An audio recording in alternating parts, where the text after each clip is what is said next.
오늘 우리에게 주신 하나님의 말씀은 사도행전 10장 1절에서 4절입니다.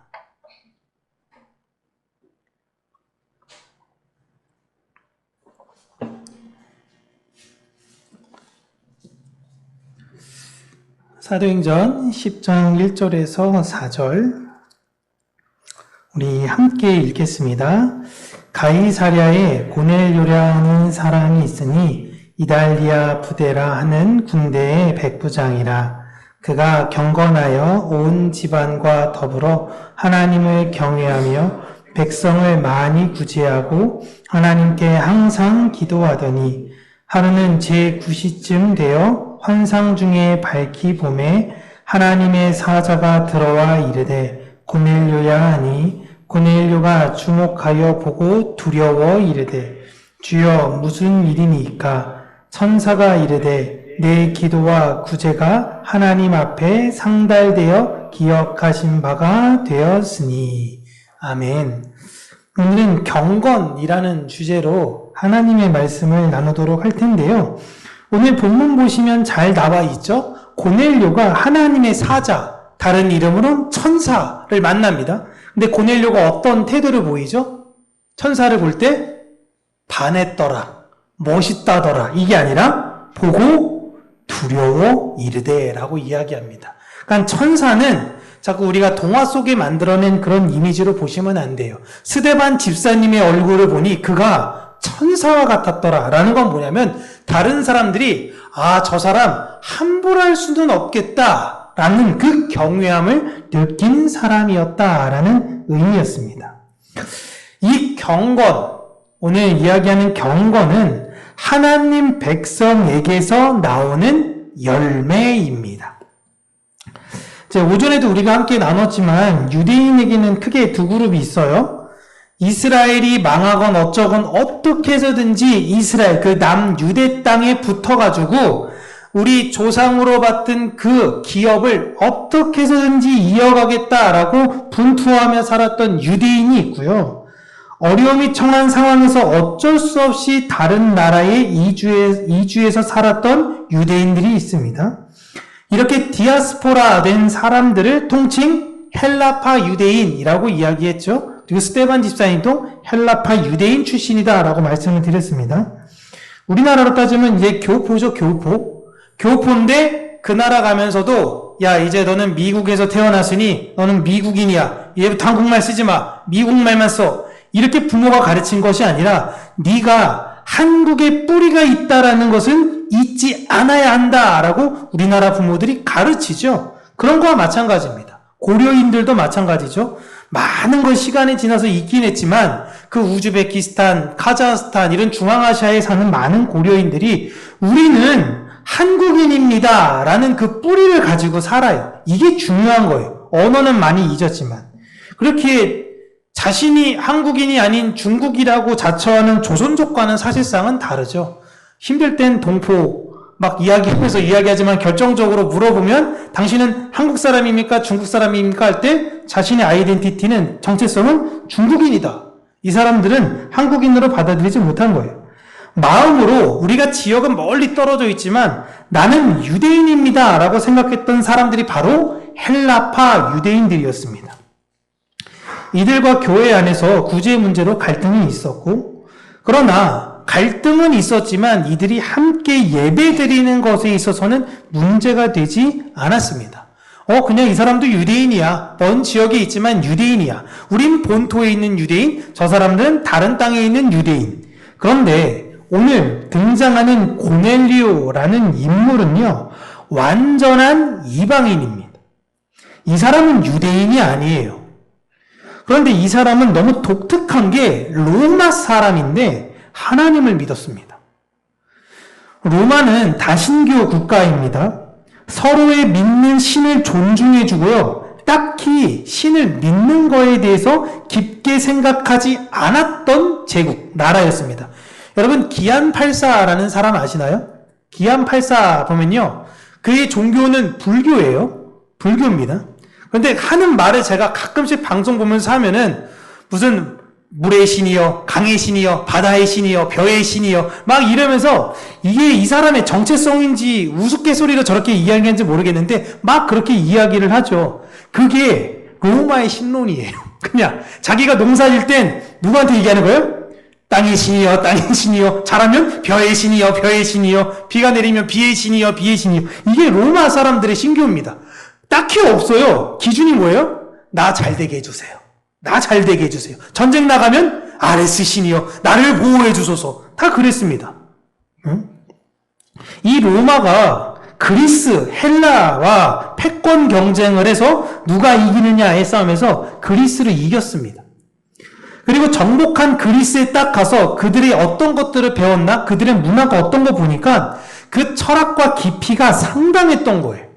그래서 로마는 우리는 그리스를 정복한 게 아니라 그리스를 계승했다라고 주장하며 다녔습니다. 그래서 자신들의 신이 되게 이상하잖아요. 벼의 신이요, 뭐 비의 신 이러니까 이게 조금 조합해 보이니까 멋있었던 그리스의 신화를 그대로 다 가지고 와요. 거기서 이름만 다 바꿉니다. 그런데 그리스 사람들은 많은 신이 있었습니다. 제우스도 있고 헬라도 있고 뭐 헤라클레스도 있고 여러 신이 있는데 일반적으로 한 사람이 한 신을 섬기면서 살려고는 했어요. 근데 로마 사람들은 절대 그렇지 않았습니다. 그래서 고넬료라는 사람, 이 로마 사람이 어느 날 다른 신을 믿다가 갑자기 하나님을 믿는 거에 대해서 로마 내에서도 사실 크게 문제가 되지 않았던 것입니다. 야, 고넬료가 이번에 하나님 믿는데 그러라 그래 라는 것이 로마의 그냥 분위기였어요. 그런데 유대인들에게 있어서는요, 이런 행위 자체를 용납할 수가 없는 겁니다. 아마 제가 조금 전에 이야기했던 그 기안84를 예를 든 그런 걸 볼 때 여러분 마음이 많이 불편할 거예요. 어디 가면 강의 신이여, 바다의 신이여, 뭐의 신이여, 신이여 이런 얘기면 왜 저러는 거야? 방송 보는 게 불편하네. 이런 마음이 드실 수 있어요. 유대인들은 이런 행위 자체, 이런 말을 하는 것 자체를 용납할 수가 없었던 것입니다. 그러다 보니 이방인들과의 교류를 하게 된다라는 건 이미 그 사람들은 너무 부정한 사람들인데 내가 믿는 하나님마저 그런 싸구려 신으로 도배급으로 넘길까봐 철저하게 금지했습니다. 그들과 피부가 닿는 것을 넘어서서 말을 섞는 것 자체를 부정한 행위로 여겼어요. 그것이 그들은 하나님의 말씀, 하나님을 지키는 것이라고 생각을 했습니다. 그런데 이 생각이 초대교회 때까지도 이어졌어요. 베드로도 이방인들이 예수님을 받아들이는 것, 예수님을 믿는다라는 걸 베드로조차도 받아들이지 못했던 것입니다. 그런데 가이사랴에 사는 고넬료라는 백부장은 누가 보더라도 하나님을 진실하게 믿는 사람이었어요. 그는 공개적으로 하나님께 기도했습니다. 너 어디가? 나 기도하러 가. 누구한테? 하나님한테 기도하러 가. 라고 이야기하고 하나님의 말씀에 따라 다른 이들을 열심히 구제했던 사람이에요. 대단하지 않습니까? 정체성으로는 하나님을 사랑하는 사람이요, 행동으로는 이웃을 사랑하는 사람, 율법을 완성하고 있었던 그의 삶이었어요. 고넬료는 진짜 하나님을 믿는 사람이었습니다. 그런 고넬료를 하나님께서 예수님이 누구신지를 알려주기를 원하셨어요. 그런데 이걸 누가 거절했냐면 사실 베드로가 거절했습니다. 초대교회의 모든 사람들이 이방인은 전도의 대상에서 제외됐었어요.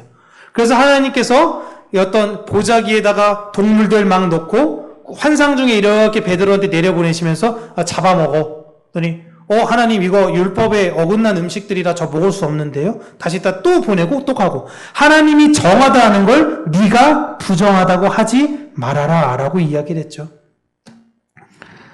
경건은 모양에 있는 것이 아니다라는 것입니다.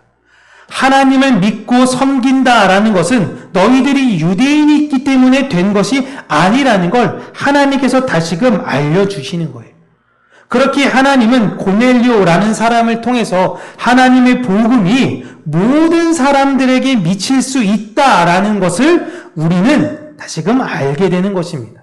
그래서 제가 조금 전에 이야기했듯이 이 지금 김성경 자매, 우리 신천지 마태지파에 있는 이 김성경 자매도 사실 모르는 부분이 있기 때문에 우리가 함께 기도해 줘야 되는 그런 부분이에요. 이단들은 예수를 몰라도 돼. 너희들은 다 지옥 갈 사람들이야. 라는 것이 아니라 그들 안에서 하나님을 진실되게 믿고 있는 사람이 혹 하나라도 있기를 바라는 마음으로 우리는 기도해야 된다라는 것입니다. 이 고넬료를 오늘 제목을 보면 경건이라고 이야기하죠. 이 고넬료는 경건한 사람이다 라고 성경은 이야기합니다.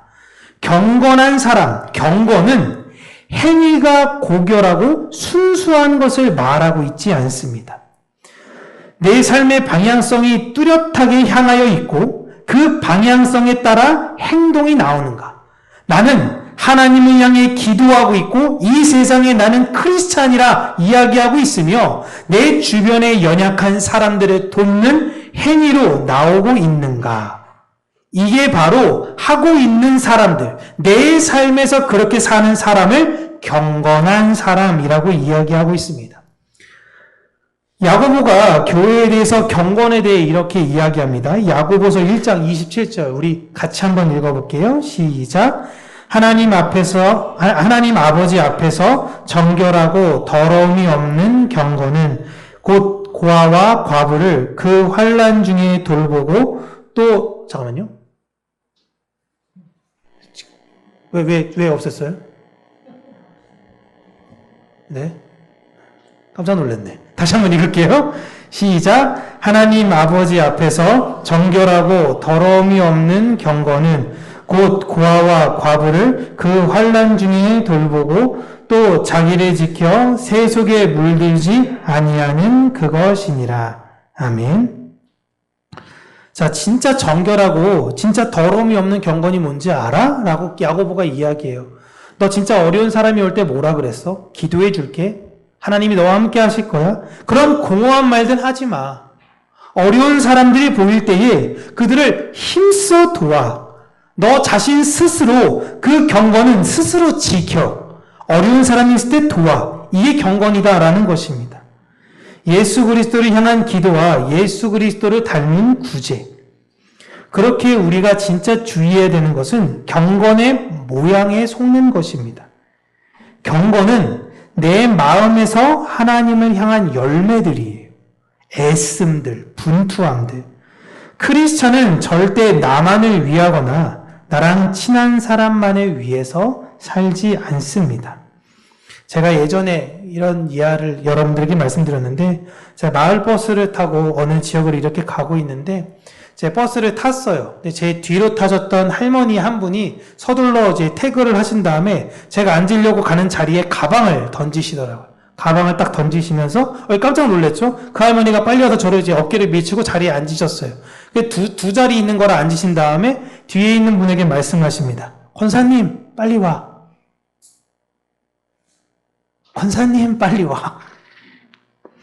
제가 예수 믿었기 망정이지. 예수 안 믿는 사람들이 봤으면 뭐라 그럴까요? 이야. 나랑 크리스찬은 여러분 나만을 위하거나 나랑 친한 사람만을 위해서 사는 것이 아니에요. 고아와 과부. 그 사람들 내가 오늘 베푼 걸로 이 사람들이 뭐가 될 수 있는데요? 나이가 10년, 30년 지나도 이 사람들은 그냥 나한테 무언가 줄 수 없는 사람들일 수 있어요. 예? 근데 이 사람들을 위해서 그냥 내가 베풀어 주는 것입니다. 나에게 아무 득이 없어 보일 것 같은 자의 유익을 돕고 내가 하나님을 믿는 것에 손해가 있더라도 이것이 진리라는 확신 속에 열매 맺어가며 살아가는 그러한 삶. 그렇게 저와 여러분들 모두가 그렇게 화이팅하면서 사시기를, 경건의 아름다운 열매를 맺으면서 사시기를 바랍니다. 기도하겠습니다. 참 좋으신 하나님 아버지, 우리가 이 세상을 살면서 고아와 과부, 아무도 돌보지 않는 그들이 왜 존재하는 것인가? 하나님께서 나에게 그들을 향한 사랑, 그들을 향한 헌신, 그들을 향한 나눔을 베풀게 하기 위하여 하나님께서 보내신 자라는 것을 잊지 아니하며 자신의 이익과 손해의 관계에 따져서만 살아가는 이 세상 속에 아무런 대가 없이 우리를 위해 죽으셨던 예수 그리스도의 그 사랑을 본받아 다른 이들을 넉넉히 사랑하는 자들이 되게 하여 주시고 1만 달란트 빚진 자로서 100데나리온 더 어디서 얻을까 찾아 헤매이는 것이 아니라 오늘도 내가 나눌 수 있는 것들, 내가 긍휼히 여길 수 있는 것이 무엇이 있는가 살펴보며 경건의 열매를 맺어가며 살아가는 우리 평강교회 모든 성도님들이 될 수 있도록 은혜 더하여 주시옵소서. 예수님 이름으로 기도합니다. 아멘.